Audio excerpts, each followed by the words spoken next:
Welcome! If you want to get animated Galaxy wallpaper on your Motorola One Action, for the first you have to go for the Play Store. Right now tap on the search pool and type here Galaxy wallpaper.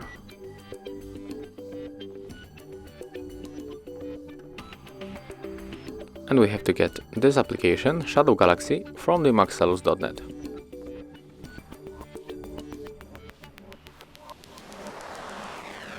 Right now we can open it. Click open. Tap to set as a wallpaper. And right now when we go back to the screen, we can enjoy our cool animated Galaxy wallpaper. So that's how it looks. Thank you guys for watching. Leave thumbs ups, comments and subscribe to our channel. See ya!